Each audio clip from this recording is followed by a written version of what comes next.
بسم اللہ الرحمن الرحیم الحمد للہ وحدہ والصلاة والسلام علی من لا نبی بعدہ۔ تو کسی علمی یا تخلیقی روایت کو سمجھنے کا ایک طریقہ یہ ہے کہ اس میں استعمال ہونے والی بنیادی اصطلاحات کا فہم حاصل کر لیا جائے۔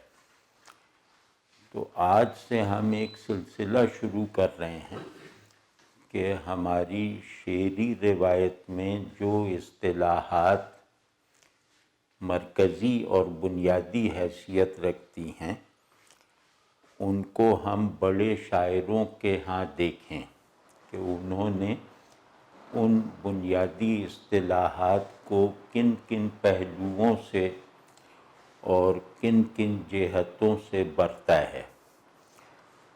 تو آغاز آج سخن سے کریں گے۔ سخن ایک شاعرانہ اصطلاح ہے، بڑی اصطلاح ہے، کثیر المفاہیم اصطلاح ہے۔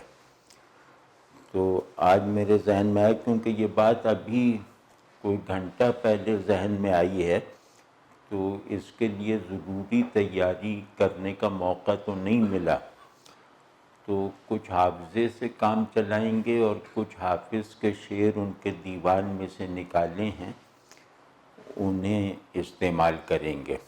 لیکن اس سیریز کی پہلی گفتگو، پہلی نشست اس موضوع پر ہے کہ سخن کا لفظ یا اصطلاح ہمارے بڑے شاعروں نے کیسے باندھی ہے، اس کی کیا کیا پرتیں اور جہتیں ہیں۔ تو بسم اللہ کرتے ہیں۔ سخن پہلے سمجھ لیتے ہیں کہ سخن کے عمومی معانی کیا ہیں۔ کئی معانی ہیں اور وہ عام بھی ہیں۔ سخن کا پہلا مطلب جو ہے وہ ہے بات۔ بات، اس بات کے دو حصے ہیں، ملفوظ یا غیر ملفوظ، یعنی ہر بامعنی اظہار سخن ہے، چاہے لفظوں میں ہو یا نہ ہو۔ ہر قابل ادراک بات سخن ہے، چاہے وہ لفظوں میں ہو یا نہ ہو۔ تو دوسرا اس کا مفہوم ہے شعر۔ سخن شعر کو بھی کہتے ہیں، جس سے سخنداں، سخنور وغیرہ کی اصطلاحیں نکلی ہیں۔ شعر میں یہ ہے کہ شعر کے پہلو سے سخن بمعنی شعر، ایک تو یہ ہے کہ یہ جمالیاتی اظہار، یہ جو ہے جمالیاتی پلس عشقیہ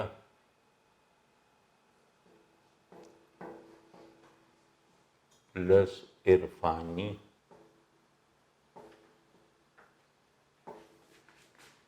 پلس علمیہ نشاتیہ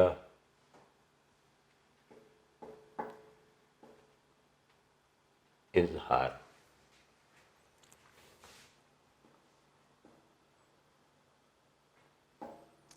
نشاتیہ اظہار کچھ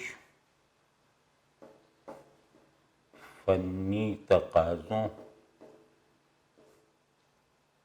کے مطابق، تقاضوں یا ضابطوں کے مطابق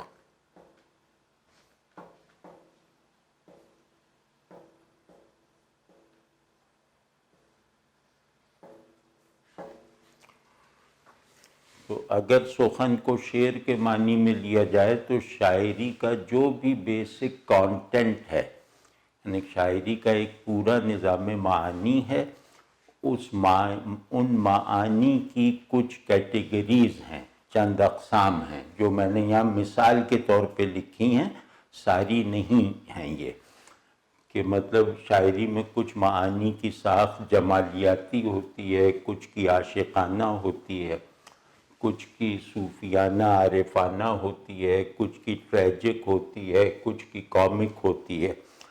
تو شاعری اپنے احساساتی یا ذہنی یا تجربی یا تخیلی تمام کانٹینٹس کے ساتھ قوانین شعر پر عمل کرتے ہوئے جس قوانین شعر پر عمل کرتے ہوئے یہ کانٹینٹ جب اظہار پاتا ہے تو اسے سخن کہتے ہیں، ٹھیک ہے نا؟ تو مطلب یہ کہ سخن اور شعر، سخن بمانی شعر کا مطلب ہے کہ شعر اپنی ساری تعریفات کو کوالیفائی کرتے ہوئے وجود میں آئے تو وہ شعر ہے یا سخن ہے، ٹھیک ہے؟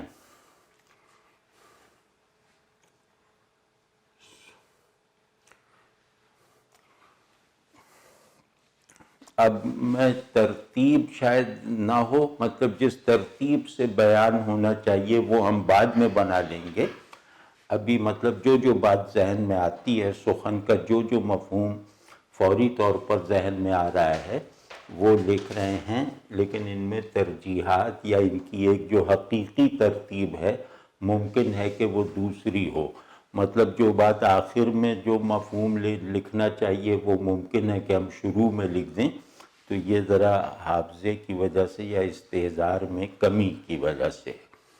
تو سخن اعتراض کو بھی کہتے ہیں،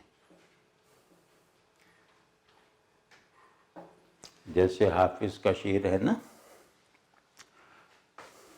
کہ جو بشنوی سخن اہل دل خطا انجاست۔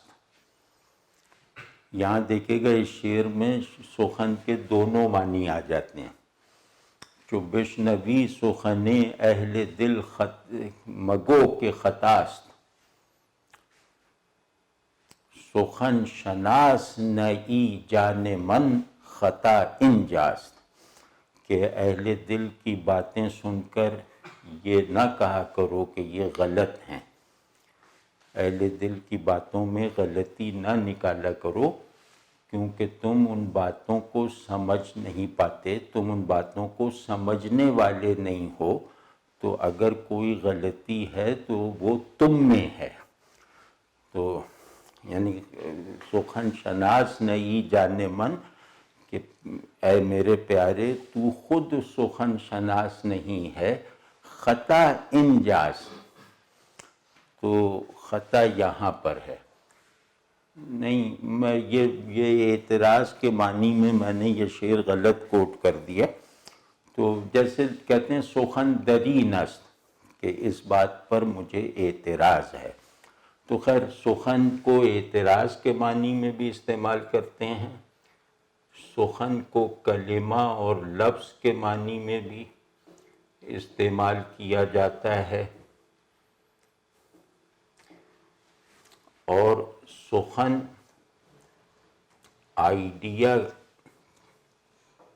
آئیڈیا اور تھیری بھی ہے، تھیری فکر اور خیال، ان سب کو سخن کا عنوان دیا جاتا ہے۔ تو آج مطلب یہ کہ اس اصطلاح پر جب ہم آگے بڑھیں گے نا تو ہمیں اس میں بہت ساری چیزیں پتہ چلیں گی۔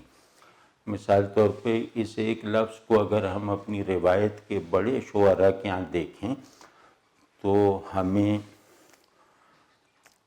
کچھ لنگوسٹک تھیریز بھی ہاتھ آ سکتی ہیں، کچھ اپنے یہاں کے سیمینٹکس یعنی علم المعانی کا بھی پتہ چل سکتا ہے، اور اسی طرح کچھ شاعرانہ نظریات بھی ہمارے علم میں آ سکتے ہیں۔ شاعری کیا ہے اس کا جواب بھی ہمیں بڑے شاعروں کی زبان سے سننے کو مل سکتا ہے۔ تو یہ خاصی وسیع اصطلاح ہے، اور اس کا جو حقیقی سخن کا جو حقیقی اوریجن ہے وہ کلمہ ہے، لوگوس ہے، وہ حرف قدیم ہے، یہاں تک کہ اس کا شجرہ کلمہ کن سے بھی ملتا ہے، اور اس کی ایک نسبت حق تعالی کے نظام ظہور سے بھی ہے، یعنی سخن ظہور کو بھی کہتے ہیں، ٹھیک ہے نا۔ تو یہ جو سخن پہ غور کرتے کرتے ہم اپنے میٹا فزکس کے چند اصول تک بھی پہنچیں گے۔ تو یہ بہت اہم اصطلاح ہے، اس اصطلاح کو اگر اچھی طرح سمجھ لیا جائے تو ایک بہت بڑی معرفت ہمیں اپنی روایت کے دائرے میں نصیب ہو سکتی ہے، اور وہ یہ کہ لفظ کیا ہے، معنی کیا ہے، شعور کیا ہے، تجربے کی ساخت کیا ہے، سبجیکٹ اور آبجیکٹ میں ریلیشن شپ کی قسمیں اور جہتیں کیا ہیں، اور ذہن اور شے میں تضاد اور مطابقت کے جو ہیں وہ متحرک اور مستقل دونوں طرح کے رشتے کیا ہیں، تو اور پھر یہ کہ لفظ اور معنی میں باہمی نسبتیں کیا کیا ہیں، اور کہاں لفظ معنی سے زیادہ ہے، کہاں معنی سے کم ہے، یہ ساری چیزیں جو ہیں یہ ہمیں مطلب شعور، اس کے سارے میکینکس، تخیل، تعقل، علم کی تشکیل کے بیشتر عناصر، اظہار کی تعمیر میں آنے والے بلڈنگ بلاکس، پھر اظہار اور اخفاء کے درمیان ایک انٹریکٹیو ریلیشن، یہ سب کچھ ہمیں اگر ہم نے صرف سخن کی تحقیق کر لی اپنے بڑے شاعروں کے یہاں تو ہمیں انشاءاللہ معلوم ہو جائے گا۔ تو اس کو گویا اس نیت اور اس قصد سے ہم شروع بھی کریں گے، اور مطلب آپ لوگ بھی اس کے لیے تیار رہیے۔ تو آج کیونکہ اشعار میں نے مختلف بڑے شاعروں کے یہاں ابھی دیکھے نہیں، جیسا کہ بتایا گھنٹہ بھر پہلے یہ خیال آیا ہے، تو آج آسانی کے لیے ہم نے حافظ کے یہاں سے، حافظ تک محدود رہ کر ان کے یہاں سے سخن کا استعمال نکالا ہے۔ تو گو کہ حافظ کے یہاں سخن اپنے تمام روایتی شیڈز کے ساتھ نہیں استعمال ہوا، ان کے خاص مزاج کی وجہ سے۔ تو مطلب یہ کہ سخن کے جو فلسفیانہ یا میٹافزیکل کانٹیکسٹ ہے وہ حافظ کے یہاں نہیں ملتا یا بہت کم ملتا ہے، تو یعنی کہ لفظ اور ذہن میں بہت ساری نسبتیں جو ہیں وہ حافظ کے یہاں نہیں ملتی، حافظ کی اپنی تحدید کی وجہ سے۔ وہ تحدید ان کا عیب نہیں ہے، ان کی پہچان ہے، یعنی ہر چیز ایک تحدید میں آ کر قابل شناخت ہوتی ہے۔ تو دنیا میں کوئی چیز یعنی تحدید سے باہر رہ جانے کا نتیجہ ایبسرڈیٹی ہے، یعنی اس کا ناقابل شناخت ہو جانا۔ تو جو میں کہہ رہا ہوں کہ حافظ اپنی بعض تحدیدات کی وجہ سے سخن کے تمام معانی، تمام موجود اور مستعمل معانی کا احاطہ نہیں کرتے، تو وہ حافظ ہی نہیں، وہ کوئی بھی شاعر نہیں کرتا، وہ اس روایت کا کوئی بڑے سے بڑا نمائندہ بھی اس اصطلاح کے تمام معانی کو برتنے والا نہیں ہے۔ تو حافظ کے ہاں یہ تو ہے کہ سخن کی فلسفیانہ تشکیلات جو اس کے پیچھے ہیں وہ تو حافظ کے ہاں نہیں ہیں، لیکن محض آغاز کے لیے، اور آغاز بھی ذرا آسان آغاز بنانے کے لیے، حافظ بہترین آدمی ہیں کہ ان سے اس اصطلاح کے ہمہ جہتی فہم کو حاصل کرنے کے منصوبے کا آغاز کیا جائے۔ تو حافظ نے سخن کو ٹھیٹ عاشقانہ اور نشاتیہ اور شاعرانہ پرسپیکٹو سے استعمال کیا ہے۔ یعنی اظہار کے کچھ اجزاء ہوتے ہیں نا، ظہور کی کچھ قسمیں ہوتی ہیں، تو ان میں سے جو قسم جو ہے وہ نشاتیہ ہے، عاشقانہ ہے، کسی قدر مجذوبانہ ہے،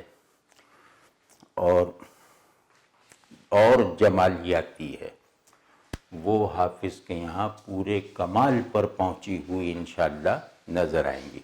تو مختصر یہ کہ آج ہم دیکھیں گے کہ سخن کا جمالیاتی کانٹیکسٹ کیا ہے، ٹھیک ہے نا۔ معنی کی جمالیاتی تشکیل مکمل ہو کر اظہار میں اگر آئے تو وہ حافظ کا شعر بنے گی۔ تو سخن کا جمالیاتی پس منظر اور جمالیاتی ایسنس ہم آج دیکھیں گے حافظ کے ہاں۔ تو حافظ جس جمالیاتی شعور اور جمالیاتی طرز احساس کے غالباً ہماری روایت میں سب سے بڑے آدمی ہیں، اس کی بنیادی ساخت سمجھ لیجئے۔ وہ ساخت یہ کہ ہماری روایت میں جمالیاتی شعور کا منتہا یہ ہے کہ ظاہر کو اتنا بیوٹیفائی اور اتنا فلفلنگ اپنے اظہار میں بنا دیا جائے، یعنی اس کے اظہار جدید میں ظاہر کو اتنا بیوٹیفائی کر دیا جائے، میننگ فلی بیوٹیفائڈ، یعنی حق سے مانوس دل کے لیے فلفلنگ بنا دیا جائے۔ جو دل حق سے مانوس ہے، جو آنکھ حق کی دیدار جو ہے، اس کے لیے حق کے ہی اظہار کو اتنا کامل، اتنا خوبصورت بنا دیا جائے کہ اسے حق میں موجود اندیکھے پن کی طرف متوجہ رہنے کی ضرورت نہ رہے، یعنی پھر اس میں اخفاء کے لیے کوئی لگن نہ رہے، یعنی اخفاء تک پہنچنے کی ضرورت محسوس نہ ہو، ظہور سے اس درجہ سرشار اور حالت تسکین میں کر دیا جائے، تو اس کو کہتے ہیں جمالیاتی اظہار۔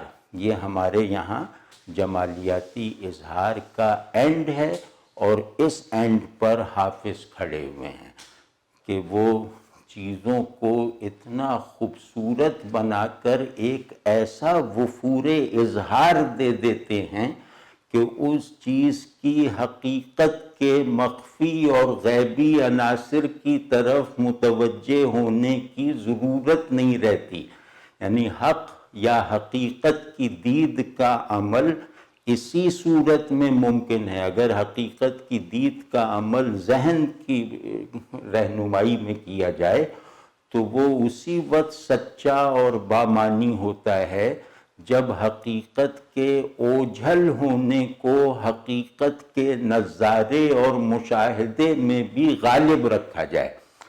تو حافظ ایسے شاعر آ کر اس پوری اسکیم میں ایک نئی جگہ نکال لیتے ہیں، یعنی مشاہدہ حق کی پوری عارفانہ روایت میں اپنے لیے ایک جگہ بنا لیتے ہیں جہاں وہ حق کے ظہور کو، حق کو نہ دیکھ سکنے کے قلق کا مداوع بنا دیتے ہیں، یعنی حق کو دیکھنا، حق کو نہ دیکھ سکنے کی خلش کا مداوع بنا دیتے ہیں۔ یہ حافظ کا کارنامہ ہے۔ تو اب آپ دیکھیں گے کہ یہ اس پہلو سے بھی، یعنی اس میٹافزیکل پہلو سے بھی، اور دیکھنے اور دکھائی دینے کے فزیکل نظام، فزیکل در و بس، جہاں سبجیکٹ بھی فزیکل ہے اور آبجیکٹ بھی فزیکل ہے، تو ان میں تو ظاہر ہے کہ کسی طرح کی میٹا فزیکیلٹی پیدا کرنا عقل کے زور سے تو ممکن ہے، لیکن تجربے میں اسے مینٹین کرنا محال ہے۔ تو جہاں دکھائی دینے والا بھی فزیکل ہے، دیکھنے والا بھی فزیکل ہے، اور دیکھنے والے کا مفاد بھی فزیکل ہے، یعنی مفاد بھی عارفانہ نہیں ہے، تو وہاں بھی حافظ ایسے ایسے کمالات دکھا دیتے ہیں کہ وہ مجاز کی دید کو حقیقت کو دیکھ لینے کے احوال سے بھر دیتے ہیں۔ سمجھ گئے نا؟ جہاں شے حق نہیں ہے لیکن اس شے کی ایسی بیوٹیفیکیشن ہو جاتی ہے کہ اس شے کو حق نہ جانتے ہوئے بھی اسے دیکھ لینے کے احوال گویا حق کو دیکھ لینے کے احوال جیسی تاثیر کے حامل بن جاتے ہیں۔ اس میں حافظ کا کوئی ثانی نہیں ہے، اور یہی شاعری ہے۔ یعنی جو لوگ معانی، حقائق یا میٹا فزیکل پرسپیکٹو کو بہت زیادہ شاعری پر حاوی کرتے ہیں، وہ لوگ اس کی قیمت شاعری ہی سے ادا کرتے ہیں۔ پھر وہ جیسے ان کا شاعر ہونا کمپرومائز ہو جاتا ہے، تو لیکن حافظ اس روش پر چلے ہی نہیں۔ حافظ نے ایک دوسرا راستہ اختیار کیا ہے کہ جمال ایک مستقل قدر کے طور پر بھی اپنے تمام عارفانہ سیاق و سباق سے باہر رہ کر بھی اگر صحیح زاویہ دید سے مشاہدہ کیا جائے تو اس کے نتیجے میں نفس اور قلب اور ذہن کی ویسی ہی تسکین میسر آتی ہے جیسی تسکین عارفانہ، صوفیانہ اور ریلیجس پرسپیکٹو سے مشاہدہ حق کے نتائج حاصل کر لینے سے پیدا ہوتی ہے۔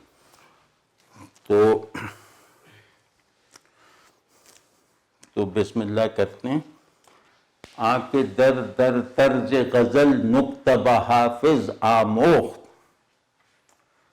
نہیں، حافظ سراپا حسن ہے، مطلب ان کی آواز، ان کی بنائی ہوئی تصویر، ان کے شعر میں کارفرما احساس، اور اس شعر کی قوت بن جانے والا جذبہ، غرض ہر چیز جو ہے وہ لگتا ہے کہ جیسے کارگاہ جمال سے ڈھل کر نکلی ہوئی ہے۔ کہ آنکھ در طرز غزل نکتہ بحافظ آموخت، یار شیریں سخن نا تیرا گفتار منست۔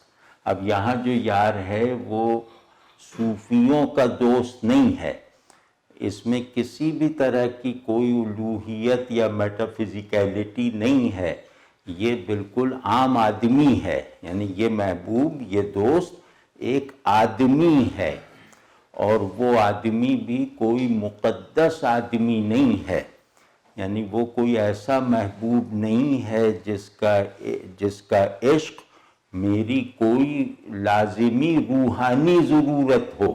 اب آپ دیکھیں کہ اتنی اس سطح پر لا کر وہ کس طرح کے معنی اور احساسات کو پیدا کر رہے ہیں، انہی معانی اور احساسات کو پیدا کر رہے ہیں جن معانی کے استحضار اور احساسات کی تحویل کے بغیر آدمی اللہ کو محبوب نہیں بنا سکتا۔ تو حافظ کو پڑھے بغیر اللہ کے ساتھ تعلق میں سرشاری کی اور فلفلمنٹ کی بعض صلاحیتیں ٹھیٹ صوفیانہ شاعری سے بھی نہیں پیدا ہو سکتی۔ تو یہ ان کا کمال ہے کہ وہ جس نے طرز غزل میں حافظ کو ایک گر سکھایا، ایک پوشیدہ اصول تعلیم کیا، نقطہ کا لفظ جو ہے یہ بہت بامانی ہوتا ہے، خصوصاً حافظ کے ہاں۔ حافظ کی شعری اصطلاحات میں نقطہ بھی ایک بہت زیادہ استعمال ہونے والی اصطلاح ہے کہ 1000 نقطۂ باریک طرز منہ انجاست، نہ ہر کے سر بے تراشت قلندری داند، کہ یہاں 1000 نقطے ہیں بال سے باریک، تو ایسا نہیں ہے کہ جو سر منڈوا لے وہ قلندر بن جائے۔ تو نقطہ بار بار حافظ کے یہاں ہے، تو اس نے ایک چھپی ہوئی کام کی بات مجھے سکھا دی، یعنی غزل گوئی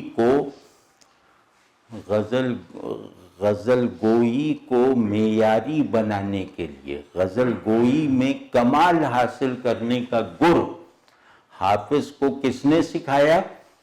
کہ یار شیریں سخن نادرہ گفتار من است، میرا وہ محبوب جو شیریں سخن اور نادرہ گفتار ہے۔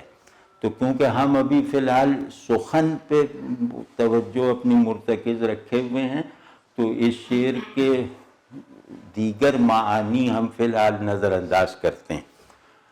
تو یہاں یہ دیکھیں کہ شیریں سخن نادرہ گفتار،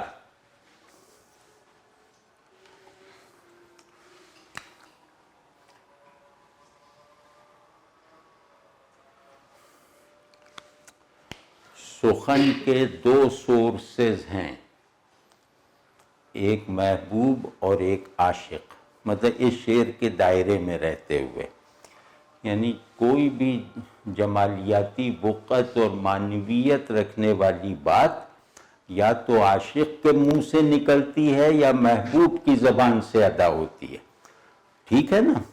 تو یہ کہہ رہے ہیں کہ جو میں غزل گوئی میں ساری دنیا سے زیادہ آگے نکل گیا، میری غزل کا جمالیاتی مرتبہ جو تمام شاعروں سے بڑھ گیا ہے، تو یہ میں نے کوئی کتابیں پڑھ کر یا شاعروں کو پڑھ کر نہیں حاصل کیا یہ مرتبہ، یعنی کوئی فن سیکھ کے تھوڑی حاصل کیا ہے کہ میں بڑا شاعر بن گیا، اور اتنا بڑا شاعر کہ میرے سامنے کسی دوسرے غزل گو کا نام بھی نہیں رکھا جا سکتا۔ تو یہ جو لاشریکیت مجھے غزل گوئی میں حاصل ہے، وہ فیض ہے میرے اس محبوب کا جو شیریں سخن اور نادرہ گفتار ہے۔ اس کی شیریں سخنی اور نادرہ گفتاری کو اپنے اندر جذب کر لینے کے نتیجے میں میں دنیا کی تمام تاریخ کا سب سے بڑا غزل گو بنا ہوں۔ تو اب اس میں یہ تو شعر کا ترجمہ سا ہے، اب اس میں دیکھنا ہے کہ شیریں سخن یعنی سخن اور گفتار، یہ ہم معنی ہے نا، سخن گفتار یعنی بات کو کہتے ہیں، تو شیریں یہ گویا یہ بتا رہے ہیں کہ میری غزل شیریں سخنی اور نادرہ گفتاری کا شاہکار ہے۔ مطلب یہ شعر اصل میں اپنی غزل کے اوصاف بتاتا ہے، اور پھر ان اوصاف کو منسوب کرتا ہے اپنے محبوب کی فیاضی سے، فیض رسانی سے۔ تو اس کو ذرا کھولتے ہیں کہ شیریں سخن اور یہ پھر عطف کے ساتھ نہیں ہے، اضافت کے ساتھ ہے، یعنی یوں نہیں ہے کہ یار شیریں سخنو نادرہ گفتار من، یہاں ہے یار شیریں سخنے نادرہ گفتار، یعنی یہاں اضافت جو ہے وہ ایک ہی بات کے اجزاء کو مربوط کرنے کے لیے آئی ہے۔ اضافت جو ہے وہ ایک ہی معنی میں کے توسیعی کیریکٹرز کو جوڑتی ہے، مربوط کرتی ہے۔ تو گویا نادرہ گفتاری اور شیریں سخنی ایک ہی چیز ہے، لیکن ان کے اثرات یا ان کے مقامات الگ الگ ہیں، یعنی کہ یہ نادرہ گفتاری بھی شیریں سخنی سے پیدا ہوئی ہے، یہ مطلب وہ بتا رہے ہیں۔ تو شیریں سخن کسے کہتے ہیں؟ مطلب ان دو باتوں کو ذرا گہرائی میں جا کے کھولنا چاہیے۔ شیریں سخن اس کو کہتے ہیں، یعنی محبوب کی نسبت سے۔ شیریں سخن عاشق بھی ہوتا ہے، لیکن کیونکہ یہ یار شیریں سخن کے میں جو شیریں سخن ہے اسے دیکھنا ہے، تو محبوب کی شیریں سخنی کا مطلب کیا ہوتا ہے؟ ایک تو یہ کہ وہ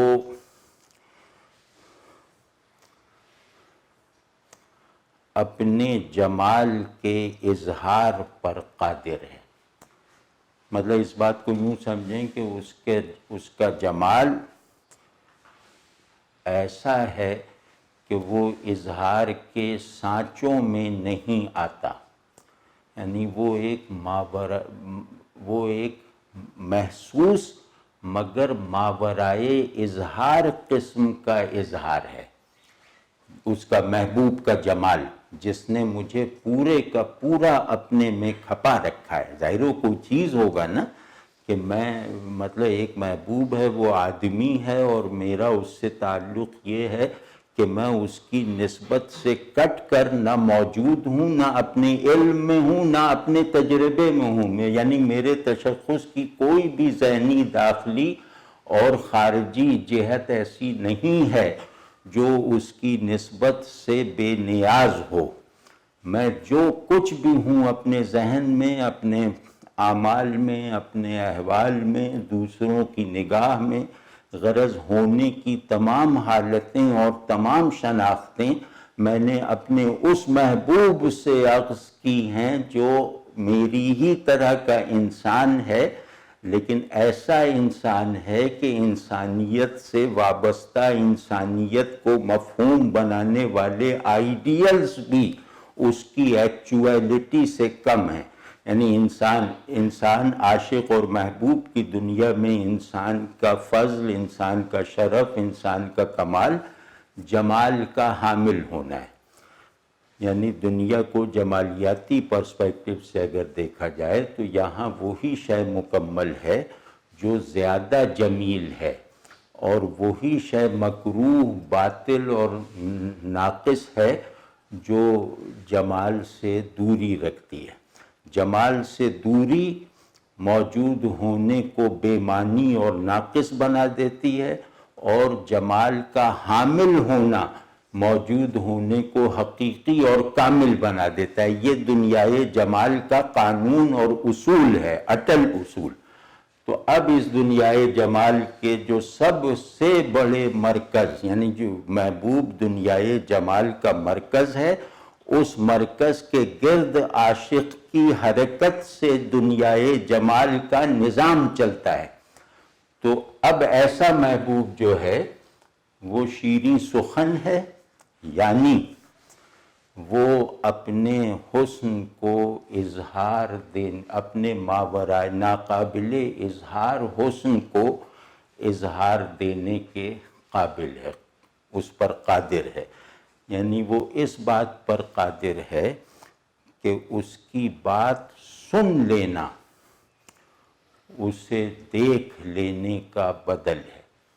شیریں سخن اگر محبوب ہو تو وہ اگر پردے کے پیچھے بھی ہو تو اس کی بات کو سن لینا اسے دیکھنے کے احساسات اور احوال پیدا کرتا ہے۔ تو پہلا شیریں سخن کیا ہے کہ جو حسین ہے اور اظہار حسن پر قادر ہے۔ دوسرا شیرینی کشش کے معنی میں بھی ہوتی ہے، شیرینی حسن کے معنی میں بھی ہے اور شیرینی کشش کے معنی میں بھی ہے، کہ اس کی بات سن لینا ایسا ہے کہ اسے دیکھنے کی تمنا کو قابو میں رکھتے ہوئے اس کی طرف آدمی کھینچا چلا جاتا ہے۔ یعنی اگر اس کی بات سنائی دے تو سننے والے میں یہ تجسس بعد میں پیدا ہوتا ہے کہ ایسی بات کہنے والا کون ہے۔ وہ بات اتنی پرکشش ہوتی ہے کہ وہ اس بات کے اس سورس کی طرف کھنچتا چلا جاتا ہے جسے کسی ہیومن فارم یا کسی بھی فارم میں دیکھنا اس کے لیے ثانوی بن جائے۔ اب آپ سمجھیں بہت مشکل مقام ہے، مطلب اس کو میرا خیال ہے کہ میں نے آسان کر کے بیان کیا ہے، لیکن بالکل آسان کر کے اگر کہا جائے تو محبوب یا ایک شخص پردے کے پیچھے ہے، وہ دکھائی نہیں دے رہا لیکن اس کی بات سنائی دے رہی ہے، یعنی اس کی بات بلا واسطہ سنائی دے رہی ہے، اسی کی آواز اور اسی کے لفظوں میں سنائی دے رہی ہے۔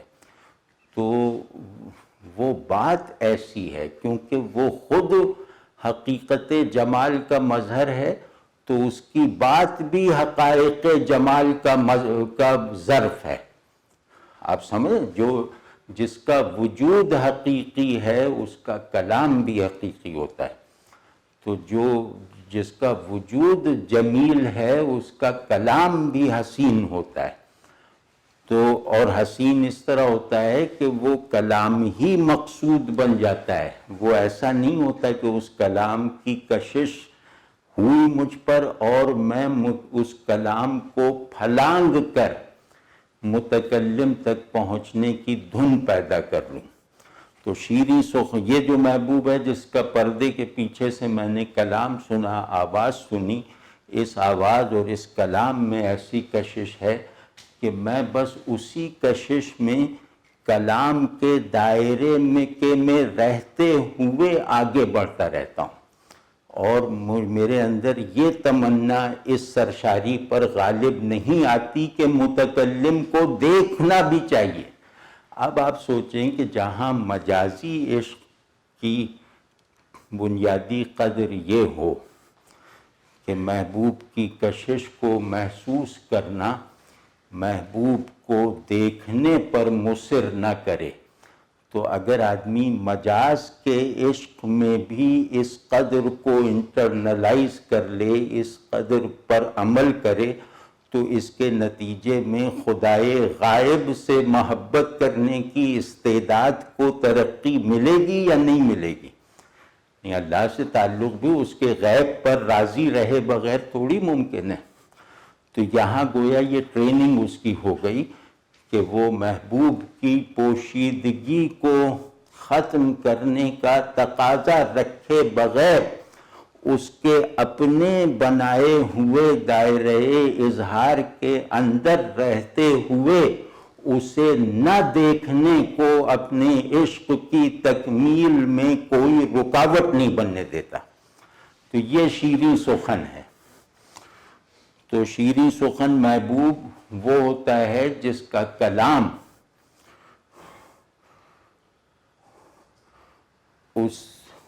اسے پردے میں رہنے میں معاون ثابت ہوتا ہے۔ آپ سمجھے، ایک محبوب ہے جو نہیں چاہتا کہ عاشق اسے دیکھے، لیکن اس کے عشق میں کوئی کمی اور کسر نہ رہے، تو یہ محبوب اپنے کلام سے تکمیل عشق کی، عاشق میں سچائی کی تمام ضرورتیں پوری کر دیتا ہے، خود کو چھپائے رکھنے میں کامیاب رہتے ہوئے اور عاشق کو بھی اب اس کے غیاب پر مطمئن رکھتے ہوئے۔ تو یہ شیریں سخن ہے، ٹھیک ہے نا۔ تیسرا، اسی سے متعلق تیسرا مطلب یہ ہے کہ شیریں سخن وہ ہے جس کے معنی کی تحدید اور تعیین نہ ہو سکے۔ سخن شیریں کلمہ وہ ہے جس کے معنی غیر محدود ہوں، ان کی منطقی تحدید یا حسی تعیین، فکسیشن، وہ کوئی فکسٹی نہ ہو ان میں، تو اس کو بھی شیریں کہتے ہیں۔ شیریں کا مطلب ہے کہ وہ کلام جو عاشق میں جمال اور عشق جمال کو ایک بنیادی حال بنا سکے، اسے مفہوم کر سکنے میں ناکامی کے باوجود، آپ سمجھ رہے ہیں نا، جس معنی میں فکسٹی ہوگی وہ خوبصورت نہیں ہوگا، آپ سمجھیں نا؟ تو یعنی کہ صائب سخن، کامل سخن، یہ الگ صفات ہیں، یہ بھی ضروری صفات ہیں، لیکن آدمی بعض ایسے معانی کا طالب ہے، آدمی کا شعور بعض ایسے حقائق کا خواستگار ہے جنہیں وہ خود متعین نہ کر سکے، محدود نہ کر سکے، فکس نہ کر سکے۔ آپ سمجھیں نا؟ تو آدمی اپنی زیادہ بڑی ضروریات کو جن ذرائع سے پورا کرتا ہے، وہ ذرائع فکسٹی کے اصول پر نہیں ہوتے، محدودیت کی اساس پر نہیں ہوتے۔ کبھی بھی غور کر لیں کہ جیسے ہی آپ کو اپنی منزل، یعنی منزل پر پہنچنا جیسے ہی آپ کو لگے گا کہ یہ مکمل ہو گیا، ویسے ہی منزل حقیر بن کے رہ جائے گی۔ تو منزل حقیقی وہی ہے جس تک پہنچنے سے نارسائی کے احساس میں ترقی ہو، رسائی کا دعویٰ نہ پیدا ہو۔ یعنی آپ نہ یہ کہہ سکیں کہ میں منزل سے دور ہیں، نہ یہ دعویٰ کر سکیں کہ میں نے منزل کو پا لیا۔ تو یہی شیریں سخن ہوتا ہے کہ جو معنی کو چکھا تو دیتا ہے لیکن آپ کے فہم و ادراک کے برتن تک اسے محدود نہیں ہونے دیتا۔ واضح ہے نا؟ تو اب تو یہ آپ نے محبوب کا غیاب اور حضور اسی کو کہتے ہیں کہ حضور آخری درجے کے معانی جنریٹ کرتا ہے، لیکن محبوب جس کا حضور ہے وہ خود غائب ہے، لہذا ان معانی میں بھی جو تجربی تک ہیں ان میں بھی فکسٹی نہیں پیدا ہوتی۔ سمجھ رہے ہیں؟ ایک ٹرانسینڈنس کا ایلیمنٹ ہمہ وقت رہتا ہے۔ تو شیریں سخن وہ ہے جو بات کو تجربی بنا کر اس میں ٹرانسینڈنس کے ایلیمنٹ کو بیدار رکھے۔ اور نادرہ گفتار، نادرہ گفتار کا لفظی ترجمہ تو سب کو آتا ہوگا،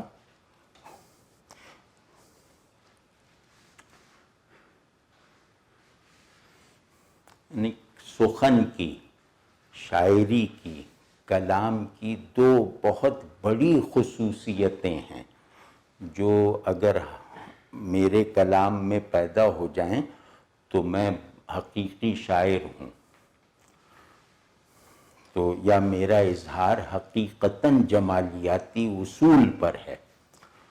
تو ایک ہوتا ہے خوبصورتی اور دوسرا ہوتا ہے ندرت۔ خوبصورتی کو شیرینی کہہ دیا کیونکہ خوبصورتی بھی آئیڈیا کے طور پر نہ ہو، ایکسپیرینس کے طور پر ہو، تو اس لیے شیرینی کہا ہے۔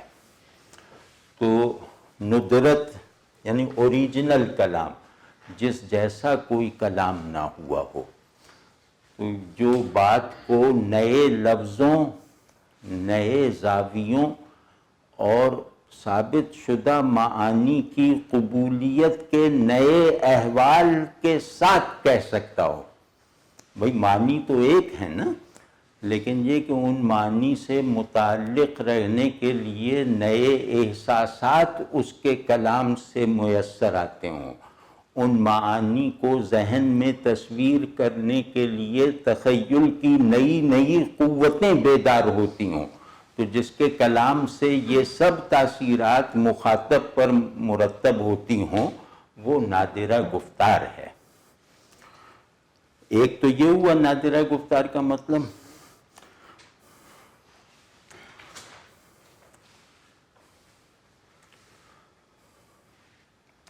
اور دوسرا نادرہ گفتار کا مطلب ہے کہ قوت گفتار، صلاحیت اظہار میں میچ لیس ہونا، یعنی اس کا کوئی شریک و سہیم نہیں، اس سے کوئی برابری کرنے والا نہیں ہے۔ تو نادرہ گفتار اس متکلم کو بھی کہتے ہیں کہ جس کے کلام کا کسی کے کلام سے موازنہ کرنے کا کوئی امکان ہی نہ ہو، تو اس کو بھی نادرہ گفتار کہتے ہیں۔ اور تیسری بات جو شاید میں نے پہلی میں اشارتاً کہی تھی، تیسری بات یہ کہ اس کا اظہار بھی اوریجنل ہو، اور اس اوریجنل اظہار میں ایسا زور اور ایسا وفور اور ایسی تاثیر ہو کہ اس اظہار کا ادراک بھی اوریجنل ہو۔ ہوتا یہ ہے کہ بہت سی نئی باتیں ہم سنتے ہیں، لیکن ان نئی باتوں کو مفہوم کرتے ہیں اپنے اندر موجود پرانے معانی کی روشنی میں۔ یعنی ہم ہر نئی بات کو اپنے اندر موجود کسی پرانے مفہوم کا حصہ بنا لینے کی عادت رکھتے ہیں، تو اس وجہ سے بہت سی نئی باتیں ضائع ہو جاتی ہیں۔ تو لیکن یہ جو محبوب ہے یہ بات بھی نئی کرتا ہے، اچھوتی کرتا ہے، اور اس کی بات خود ہی اپنے آداب ادراک ساتھ لے کر آتی ہے۔ یعنی اس کا کلام آپ کی ادراکی عادتوں سے بے نیاز ہے، آپ کی ادراکی بندشوں سے آزاد ہے، یہ اپنے ادراک کے اسالیب بھی ساتھ ہی لے کر آتی ہے، یہ اپنے ادراک کے نئے اسالیب کے ساتھ آپ میں منتقل ہوتی ہے۔ تو وہ شخص نادرہ گفتار ہے جس کی نئی بات ذہن میں موجود ادراک کی پوری فضا سے لا تعلق اور بے نیاز رہ کر اپنی ایک مرکزی جگہ بنا لے، جس کا ادراک بھی نادر ہو۔ آپ سمجھ گئے نا؟ تو یہ وہ آدمی، تو اب جس کا اظہار بھی نادر اور جس کے اظہار میں کوئی ایسی خصوصیت ہے کہ اس کا فوری ادراک جو بھی ہوگا وہ پرانے ادراکات اور مدرکات سے بے نیاز ہو کر ہوگا، تو پھر جب میں نے اس نادرہ گفتاری کو اپنا معلم، اپنا مربی بنایا، تو پھر میری گفتار میں بھی یہی ندرت پیدا ہو گئی کہ مجھے پڑھنے والا نئے احساسات کو اپنے اندر زندہ ہوتے محسوس کرتا ہے، نئے تخیلات کو کام میں آتے ہوئے دیکھتا ہے، نئے جذبات کو اپنے قلب میں بیدار ہوتے ہوئے مشاہدہ کرتا ہے۔ یعنی حافظ شیراز وہ سخن گو ہے جس کا سخن اپنی پرسیپشن، اپنے ایکسپریشن میں بھی اوریجنل ہے، اور اس کی پرسیپشن جو اس کے قاریوں میں ہوتی ہے وہ بھی نئی ہے، اچھوتی ہے، اور پہلی بار ہوئی ہوتی ہے۔ میں جس احساس کو بیان کر دوں گا اس احساس کا میرے قاری کو کوئی تجربہ نہیں ہوگا، میں جس خیال کو تصویر کر دوں گا وہ تصویر میرے کسی بھی قاری کے ذہن میں موجود البم میں کہیں موجود نہیں ہوگی، اضافہ ہوگی۔ تو یہ نادرہ گفتاری یا ندرت گفتار ہے۔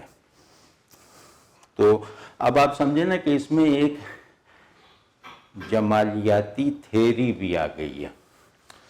جمالیاتی تھیوری کہتے ہیں،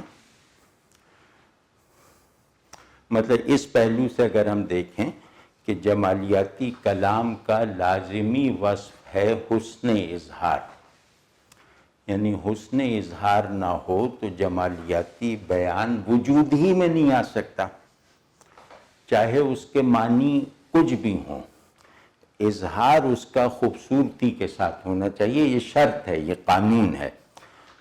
تو اب حسن اظہار ہی جمالیاتی بیان ہے، یعنی اس کی روح ہے، اس کی بنیاد ہے۔ لیکن خود حسن اظہار کی کئی سطحیں ہیں، کئی مراتب ہیں۔ ایک حسن اظہار اپنے مخاطب کو حیران کر دیتا ہے، تھوڑی دیر کے لیے حیران کر دیتا ہے۔ ایک حسن اظہار اپنے مخاطب کے تصور جمال کو کریکٹ یا زیادہ مکمل کر دیتا ہے۔ ایک حسن اظہار حسن کو سمجھانے کے ساتھ ساتھ دکھا بھی دیتا ہے، حسن کو ایکسپیرینس بھی کروا دیتا ہے۔ یہ تیسرا اور بہت اعلیٰ درجہ ہے. لیکن حسن اظہار جو اپنی ہائٹ پر، اپنی پرفیکشن میں یہ ہے کہ وہ مخاطب کے ادراک کا منتظم بن جاتا ہے، وہ مخاطب کے ادراک پر حاکم بن جاتا ہے، وہ مخاطب کے ادراکی نظام کو بالکل بدل کر رکھ دیتا ہے جب تک کہ وہ اس بیان کا مخاطب ہے. یعنی آدمی اپنے تمام تعقلات، تخیلات، احساسات، جذبات وغیرہ سب سے لاتعلقی کے عالم میں اس کلام کا مخاطب بننے، اس کی طرف یکسو رہنے پہ مجبور ہو جاتا ہے. تو حسن اظہار وہ پانی کی فراہمی ہے کہ جو پانی آپ کے پیالے میں آتا ہے تو آپ کے پیالے میں پہلے سے موجود پانی خود بخود جو ہے وہ خاک میں مل جاتا ہے. یعنی آپ کو اپنا پیالہ اس کی ایک بوند لینے کے لیے بھی اپنا پورا بھرا ہوا پیالہ رضامندی کے ساتھ خالی کرنا پڑتا ہے. یہ حافظ کی شاعری کا وصف ہے، یہ ہے حسن اظہار کا منتہا جو جہاں حافظ ہیں. تو یہ جو حسن اظہار کا اب یہاں سخن کے معنی سمجھیں کہ یہ حسن اظہار کو کا ہے. تو اور شیریں کلامی حسن اظہار کی شرط لازم بتایا ہے، نادرہ گفتاری کو حسن اظہار کا منتہا بتایا ہے. اور یہ ساری چیزیں، یہ ساری بڑائیاں حافظ کہہ رہے ہیں کہ یہ اکتسابی نہیں ہیں، وہبی ہیں. وہب کیا ہے کہ محبوب سے مجھ تک منتقل ہوئی ہیں. یعنی عاشق محبوب کامل ہو، جمال کامل ہو تو عشق میں وہی ری پروسیس ہو جاتا ہے. تو میرا عشق صادق، میرے محبوب کا حسن کامل، تو وہ حسن، میرا عشق صادق تھا اس کی برکت سے بھی اور وہ حسن کامل تھا اس کی بدولت بھی. اب میرے اندر نقطۂ جمال جو ہے وہ اپنی تمام تکمیلی حالتوں میں منتقل ہو کر اظہار پانے کے لائق ہو گیا، میری قدرت اظہار کی گرفت میں آ گیا. تو یہ ساری میری بڑائیاں ماخوذ ہیں میرے محبوب کے کمالات سے، کیونکہ جمال کا مغز محبوب ہے، اس مغز کا چھلکا عاشق ہوتا ہے. تو ان معنوں میں جمالیات کا پورا نظام اس بات پر اساس رکھتا ہے کہ محبوب کتنا کامل الجمال ہے. تو محبوب اگر کامل الجمال ہے تو عشق اسی کے حسن کا ایک فعال انعکاس ہے. ٹھیک ہے نا؟ تو جتنا بڑا محبوب ہوگا اتنا بڑا عاشق ہوگا، جتنا بڑا متکلم ہوگا اتنا بڑا مخاطب ہوگا. تو محبوب کا آخری وصف جو ہے، جو اس کا وصف نہائی ہے، وہ کیونکہ جمال ہے، تو میرے عشق میں کامل ہونے کا ثبوت یہ دیکھو کہ اس نے اپنا آخری اور بیسک وصف مجھ میں بھی منتقل کر دیا، مجھے محبوب بنائے بغیر عاشق رکھتے ہوئے. اب آپ سمجھیں نا کہ اب عاشق اور محبوب دونوں میں جمال مشترک ہے اور شاید یکساں ہے. ان میں فرق جو ہے وہ بس اصل اور مظہر کا ہے.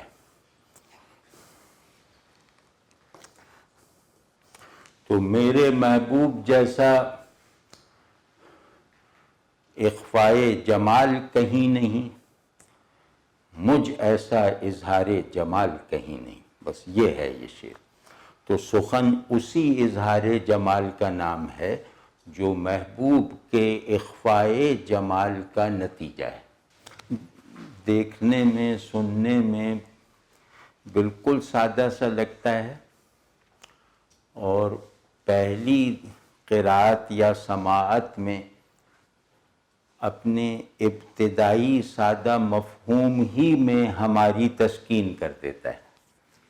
یعنی ہم کسی عاشق، کسی بڑے شاعر سے جو توقعات پہلے سے رکھتے ہیں، حافظ اپنے شعر کے پہلے ہی نامکمل فہم میں وہ ضروریات پوری کر دیتے ہیں. یہ شعر اس کی ایک مثال ہے. تو یہ مطلب اس بات کو میں ذرا زور سے کہہ رہا ہوں کہ حافظ کے علاوہ یا حافظ کے برابر ہماری روایت میں کوئی ایسا شاعر نہیں ہے جس کا نامکمل فہم بھی کامل فہم کی عادت رکھنے والے ذہن کے لیے تسلی بخش اور تسکین دہ ہو جائے.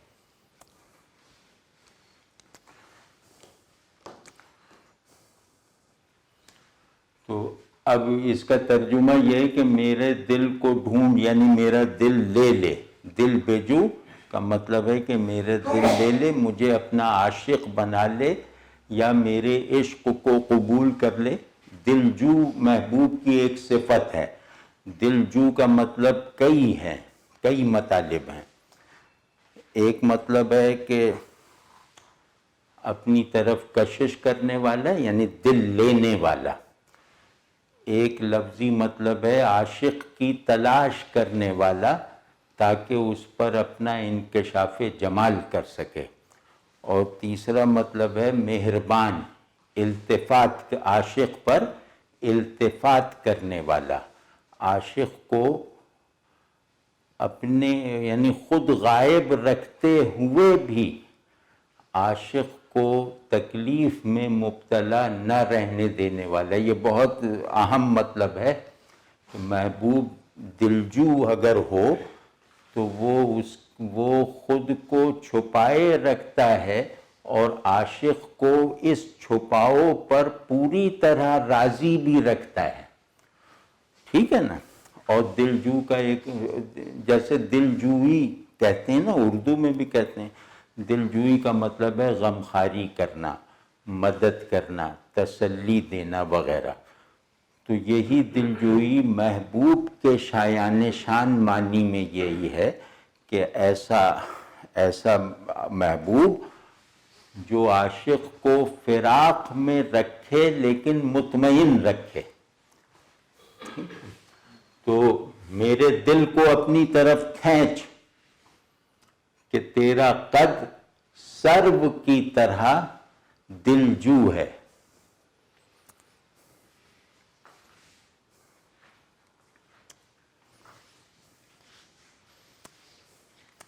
اب اس میں ایک کمال ہے، اور کمال سے زیادہ جو ہے وہ روایتی شعری اصطلاحات کا، کیونکہ اب علم کم ہو گیا ہے، تو دلجو محبوب ہوتا ہے. محبوب کی ایک پیٹنٹ صفت ہے. یعنی یہ ممکن ہے کسی میں ہو کسی میں نہ ہو، لیکن یہ محبوبوں کی صفات میں سے ہے. اور پھر سرو بھی دلجو ہوتا ہے. سرو کو بھی فارسی شاعری میں سرو دلجو بار بار کہا گیا ہے. تو اس کا کیا مطلب ہے؟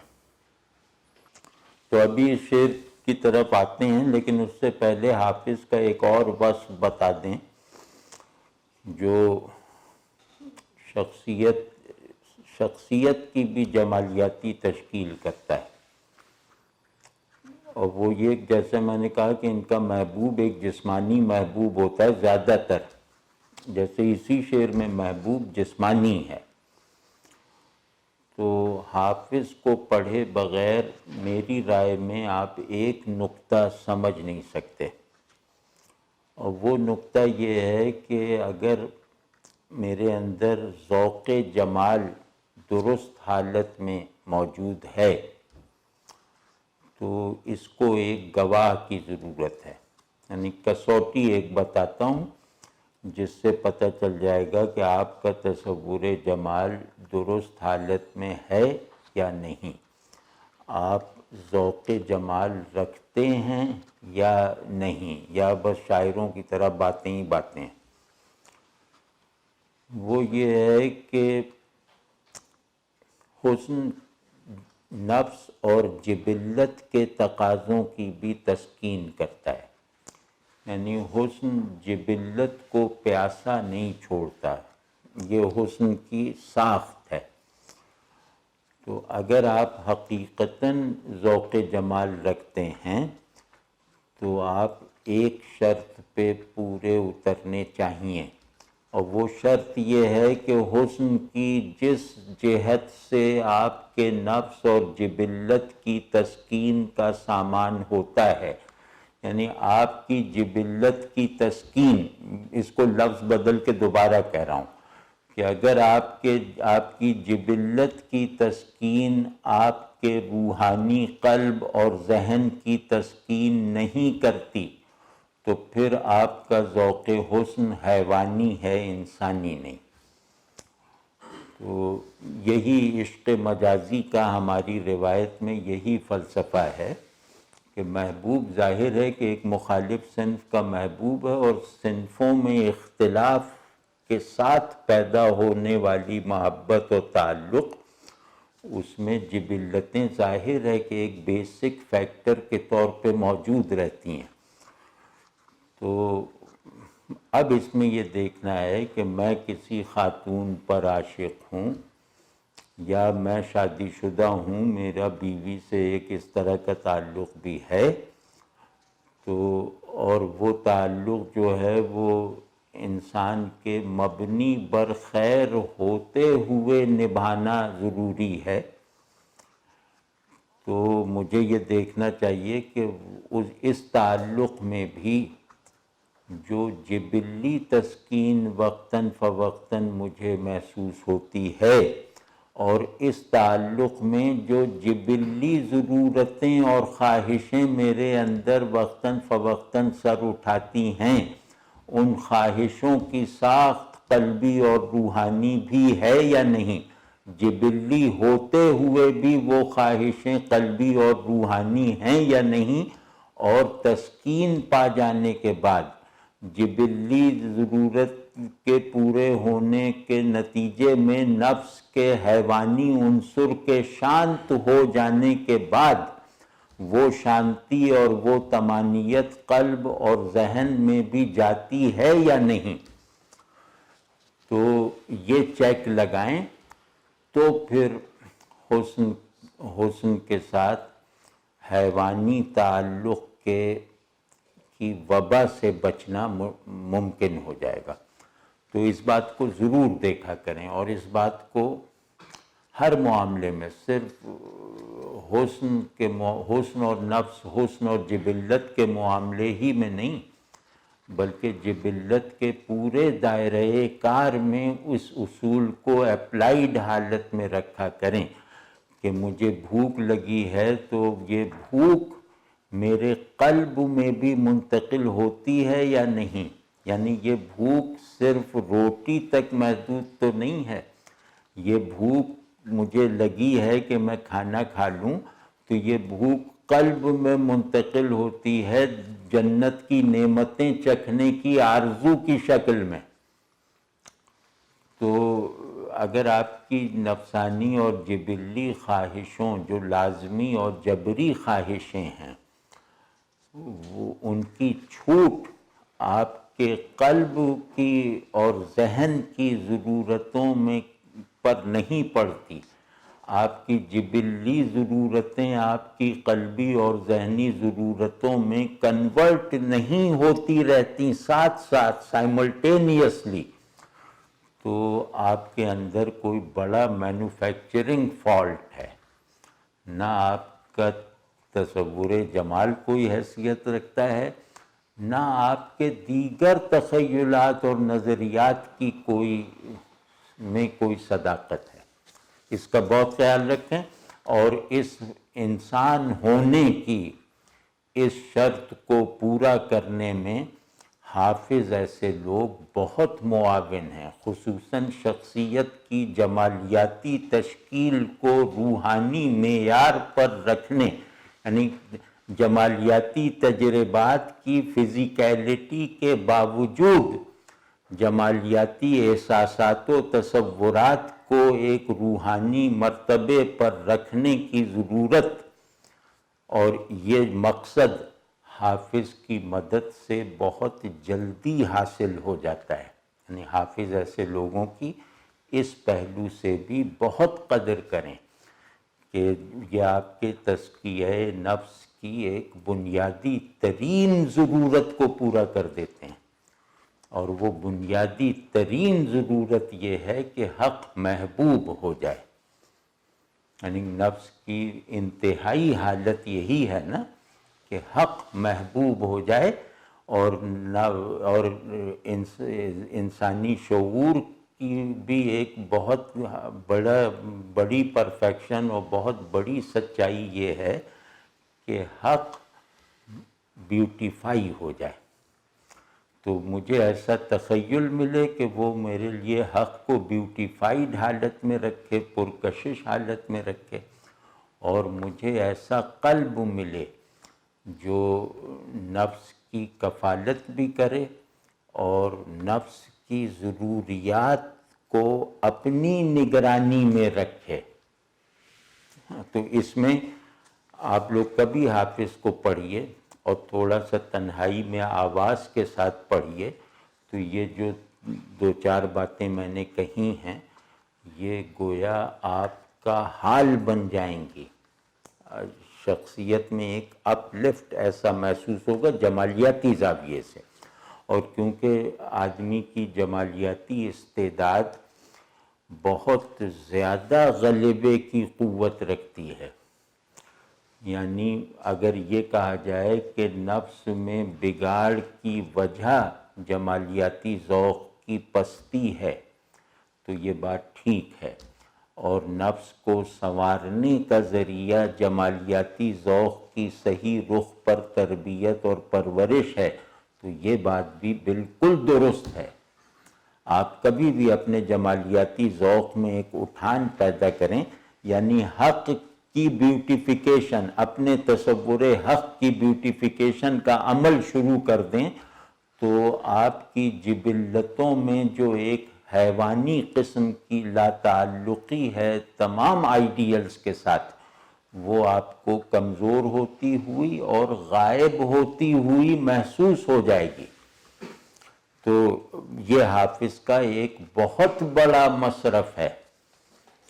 تو اب اس شعر کو دیکھتے ہیں کہ تیرا قد اتنا بلند اور اتنا سیدھا ہے سرو کی طرح کہ اس میں سرو کے اندر جو دل کھینچ لینے والی ایک قوت ہوتی ہے وہ تجھے جیسے اپنے اسٹرکچر میں حاصل ہے. ٹھیک ہے نا؟ تو یعنی سرو جس باغ میں ہوگا اس باغ کے پودوں سے زیادہ پرکشش اور قابل توجہ ہوگا، یعنی نظر کا مرکز بن جائے گا. تو یہ اس کی دلجوئی ہے، اور سرو کے دلجو کہنے کا دوسرا مطلب بھی ہوتا ہے جو اس شعر میں استعمال نہیں ہوا، اور وہ یہ کہ اس پہ پھل نہیں آتے، تو یہ گویا پھل ڈھونڈتا ہے، پھل کو دل سمجھا جاتا ہے، لیکن وہ یہاں نہیں ہے. تو کہ تیرا قد سرو کی طرح ہے، تو سرو کی دلجوئی بھی عملاً اختیار کر. جس طرح سرو دلجو ہے، اسی طرح تو سرو کی طرح ہوتے ہوئے سرو کے اس وصف کا حامل ہونے کا بھی مظاہرہ کر، یعنی میرے دل کو اپنی طرف کھینچ. اور دوسرا دلجوئی کا مطلب ہوتا ہے کہ دل کو محبوب ڈھونڈتا ہے تاکہ اسے اپنا مسکن بنائے. تو اس کا دوسرا مطلب یہ ہوا کہ تو بھی میرے دل کو اپنا مسکن بنا لے. تو جس مسکن کی تلاش میں ہے وہ میرا دل ہے. ٹھیک ہے؟ تو کئی مطلب ہیں تو جو بھی، لیکن ابھی ہمارے پیش نظر دیگر الفاظ کو کھولنا نہیں ہے. تو اب پہلی بات تو یہ کہ یہ ایک جسمانی محبوب ہے پہلے مصرعے میں جو آیا ہے. اب اس محبوب سے کہہ رہے ہیں کہ کوئی بات کر، سخن بگو، کوئی بات کر. سرو خاموش رہتا ہے، تو تو سرو سے زیادہ ہے، تو اپنے جسم سے زیادہ ہے۔ کلام کرتے ہی آدمی جسمانی حدود کو توڑ دیتا ہے۔ تو کوئی بات کر کہ تیرا کلام لطیف ہے اور موزوں ہے، تو اب یہاں جو چیز ہمیں کھولنی ہے، یہاں سخن اور کلام تو ایک معنی میں ہے نا، کہ وہ ہے کہ سخن کا لطیف اور موزوں ہونا کس معنی میں ہے۔ اس کو تھوڑا سا جیسے اپنے اندر گھمائیے، تھوڑا سا اس بات کو سمجھنے سے زیادہ محسوس کرنے کی کوشش کیجیے کہ محبوب ہے، اس کا سخن لطیف اور موزوں ہوتا ہے اسی کی طرح، یعنی کلمہ خود دوسرا متکلم ہوتا ہے۔ تو میں نے ایک مرتبہ شاید کبھی کہا تھا کہ قرآن کا معنی واحد اللہ ہے، تو اس کے پیچھے یہی بات ہے کہ کلام متکلم، مطلب بس کلام گویا متکلم کا اظہار ہوتا ہے۔ تو لطیف، کلام لطیف اور کلام موزوں کسے کہتے ہیں؟ بہت آسان ہے، لطیف اور موزوں بھی کلام کی صفات کے طور پر معروف ہیں۔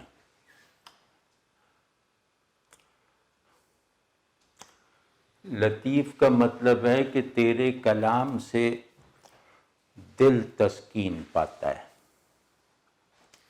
موزوں کا مطلب ہے تیری بات آنکھوں کو بھی بھلی لگتی ہے، ذہن کی بھی تربیت کرتی ہے۔ یعنی موزوں کا مطلب ہے برمحل، اور لطیف کا مطلب ہے گہرا۔ تو تیرا سخن برمحل ہوتا ہے، یعنی موقع کی مناسبت کے ساتھ ہوتا ہے۔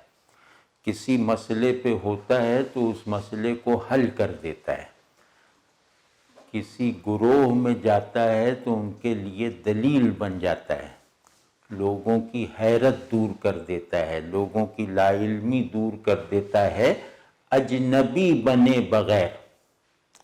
تو یہ موضوع مطلب جس میں کوئی ہلکا پن نہ ہو، تیری کسی بات میں ہلکا پن نہیں ہوتا، تیری ہر بات بہت ٹھوس، واضح اور وزنی ہوتی ہے۔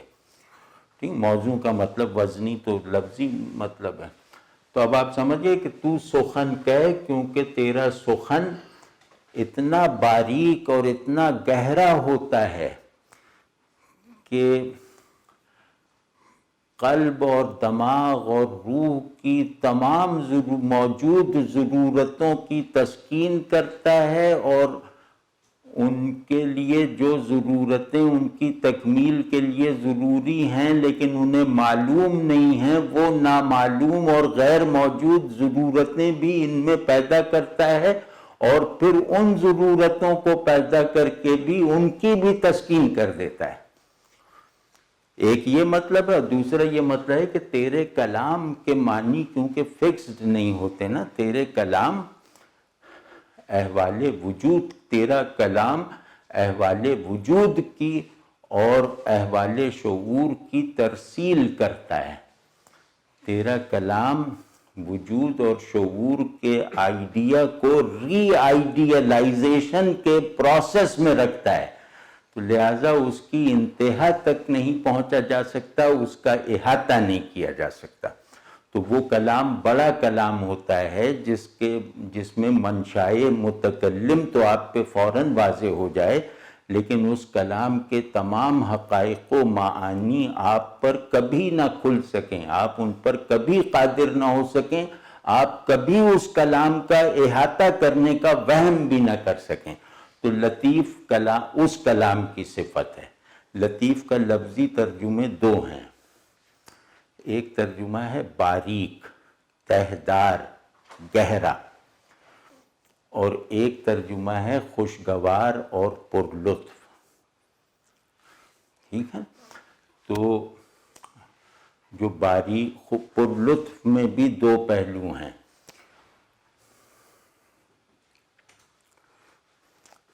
کہ جو طمانینت اور سیرابی فراہم کرتا ہے چشمے تک پہنچے بغیر. یعنی میں جس چشمے سے سیراب ہو رہا ہوں مجھے یقین ہے کہ میں اس چشمے کو نہ دیکھ سکتا ہوں نہ اس تک پہنچ سکتا ہوں. تو یہ وصف رکھنے والا کلام لطیف ہے. ٹھیک ہے، اور دوسرا یہ کہ جو غیر مادی ہو، جس میں آلائش نہ ہو، اسے بھی لطیف کہتے ہیں. جیسے روحانی کو لطیف کہتے ہیں، یعنی تجرید کے ساتھ ہو کہ جس میں کوئی آلائش نہیں ہے، مکمل پیورٹی ہے، جہاں حسن ہر طرح کی کثرت سے پاک ہو کر اپنا خالص اظہار کرتا ہے، اس ذریعے اظہار کو لطیف کہتے ہیں. ٹھیک ہے نا. تو اور بھی کئی اس کے کئی پہلو ہیں.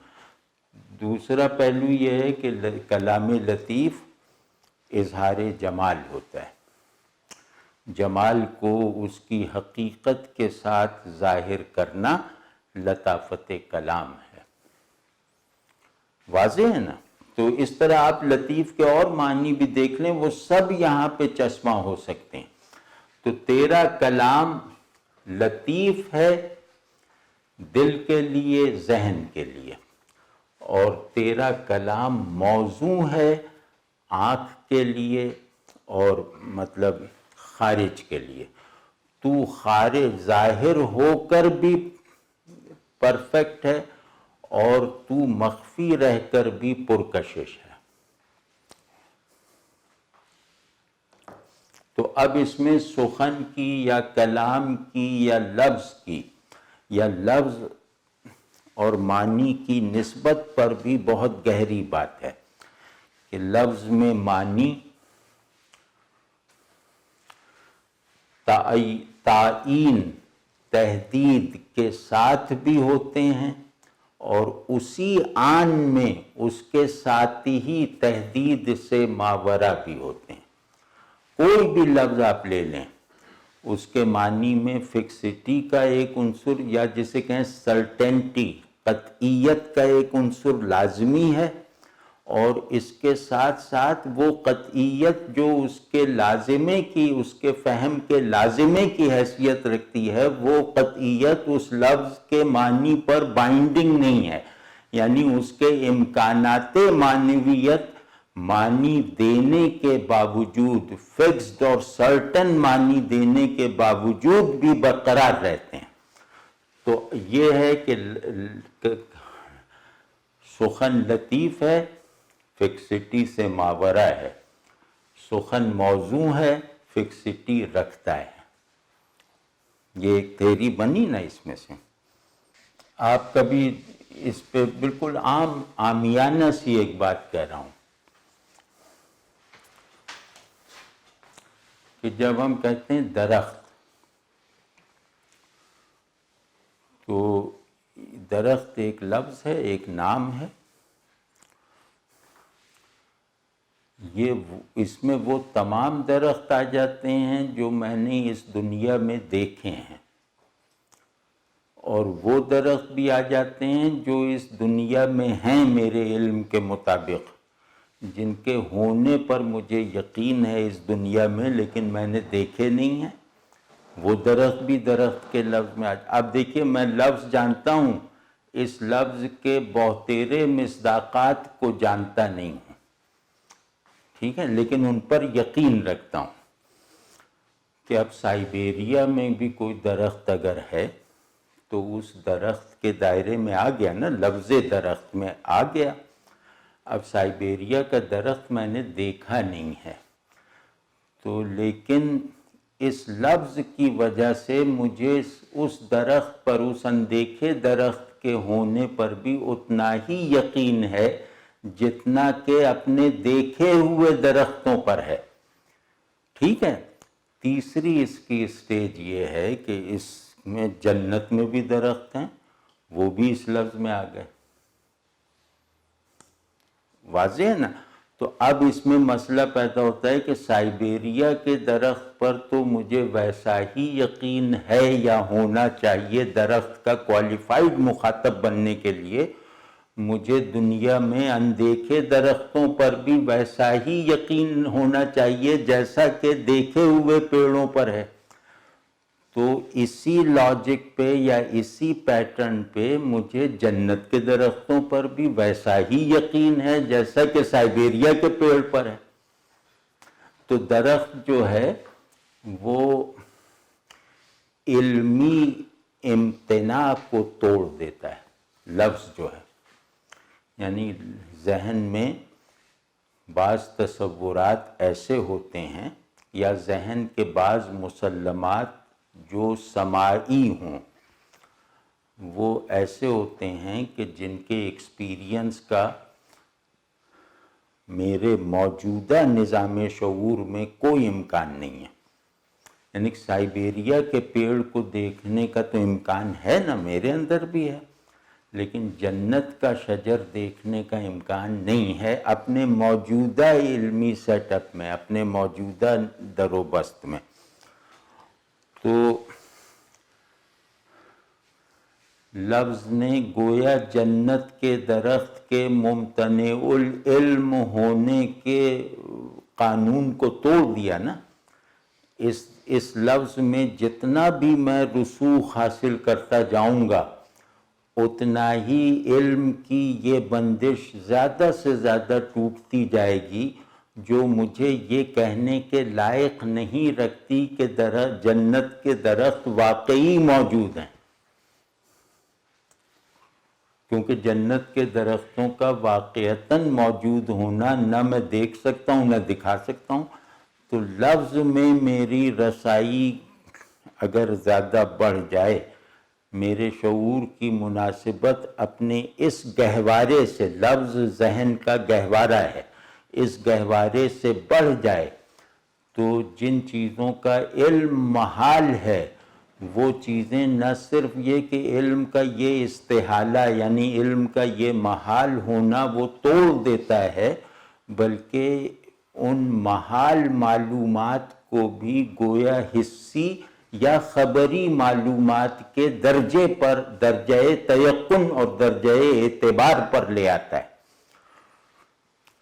آپ سمجھ رہے ہیں؟ تو اب یہ انسانی شعور کی ایک بہت بڑی پیاس کو بجھا دیتی ہے لفظ شناسی کی صلاحیت. اب یہ میں نہیں کہہ رہا، یہ کوئی منطقی بات نہیں کہہ رہا کہ ایک چیز کا نام اگر میں جانتا ہوں تو اس کا لازمی مطلب یہ نہیں ہے کہ وہ موجود بھی ہے. تو یہ دلیل میں نہیں دے رہا، میں تو صرف یہ کہہ رہا ہوں یا یہ کہنا چاہتا ہوں کہ شعور اپنے ماورائے علم مسلمات کی ایک طرح کی تصدیقی پریزنس میں رہنا چاہتا ہے. یہ خلقی، یہ بلٹ ان خواہش زبان میں رسوخ پیدا کر لینے کے بغیر پوری نہیں ہو سکتی. اب یہاں جس کو سلبی پہلو کہا ہے نا، وہ سلبی پہلو یہ ہے کہ کلام حقیقت کا کنٹینر نہیں ہو سکتا. حقیقت ماورائے لفظ و بیاں ہے، یا جو چیزیں بھی جو وجود کی یا شعور کی بنیادی قدریں ہیں، مستقل اقدار ہیں، وہ اپنی حقیقت یا کلیت کے ساتھ یا اپنی ماہیت کے ساتھ ماورائے لفظ و اظہار ہیں. وہ ممکن الادراک، کسی قدر ممکن الادراک اور کلیتاً ممتنع الاظہار ہیں، یہ سلبی پہلو ہے۔ تو اب دیکھیں کہ فرما رہے ہیں کہ اے آنکھ کے بتقریر و بیاں دم زنی از عشق، کہ تو وہ اے وہ کہ تقریریں کر کے خطابت کے جوہر دکھا کر تو عاشق ہونے کا دعویٰ کرتا ہے، تو عشق کے عارف ہونے کی اداکاری کرتا ہے، تو عشق کو یہ سمجھتا ہے کہ وہ بیان میں آ سکتا ہے، تو ما بات نہ داریم سخن، مجھے تجھ سے کوئی بات نہیں کرنی، ہمیں تجھ سے کوئی بات نہیں کرنی، بس خیریت سے رہ، سلامت رہ، تجھے ہمارا سلام۔ تو اس میں یہ بتا دیا کہ عشق اور سخن کا کیا تعلق۔ عشق کسے کہتے ہیں؟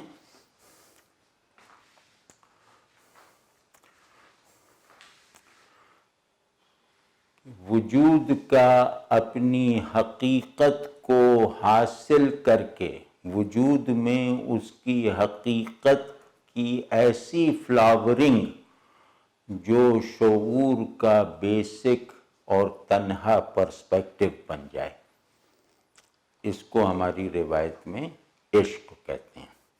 یعنی اسی بنیاد پر میرا ہونا اور جاننا موقوف ہے، ٹھیک ہے؟ یہ وہ پیشن ہے جو وجود کو حقیقی اور شعور کو مکمل بناتا ہے، اور ان دونوں کے درمیان غیریت اور دوری کو ختم کر دیتا ہے۔ یعنی عشق وہ درجہ ہے جہاں شعور اور وجود کے درمیان دوری یا دوئی ختم ہو جاتی ہے۔ اب یہ اتنی بڑی چیز ہے تو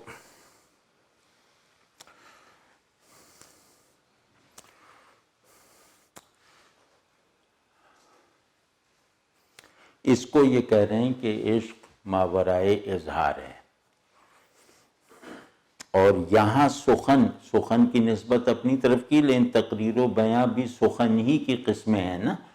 تو اس شعر سے یہ پتہ چلا کہ سخن کی دو قسمیں ہیں، ایک کی نفی ضروری ہے، دوسرے کا اثبات مفید ہے۔ پہلے یہ کہ سخن کا یعنی سخن کا سبسٹنس، سچویشن یہ ہے کہ سخن کا سبسٹنس عشق ہے، یعنی سخن میں بس جو کچھ ہے وہ عشق ہے۔ تو نہیں، سخن میں جو کچھ ہے عشق ہے، یہ کہنا غلط ہے کہ عشق اور سخن میں کیا تعلق ہے۔ عشق کی میں تعریف کر چکا، تو عشق منتہائے ادراک ہے جو ماورائے اظہار ہے۔ تو جو شخص اسے اظہار دینے کی کوشش کرے گا وہ یا تو جھوٹا ہے یا ناقص ہے یا جاہل ہے۔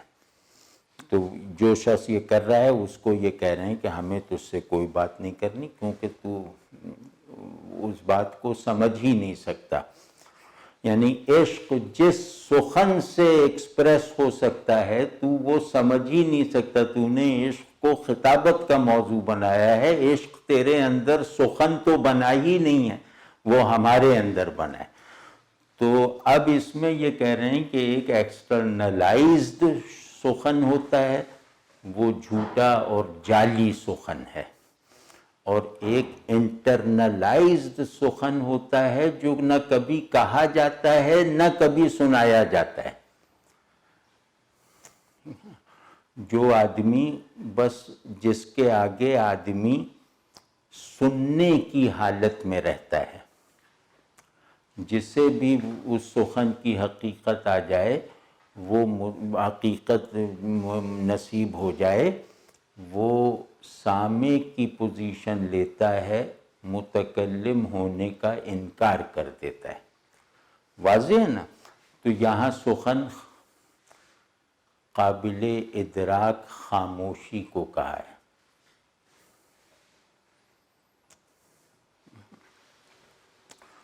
تو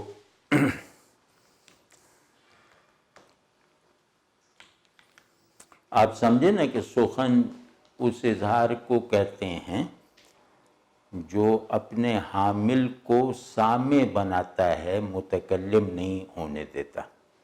بس یہ ہو گیا.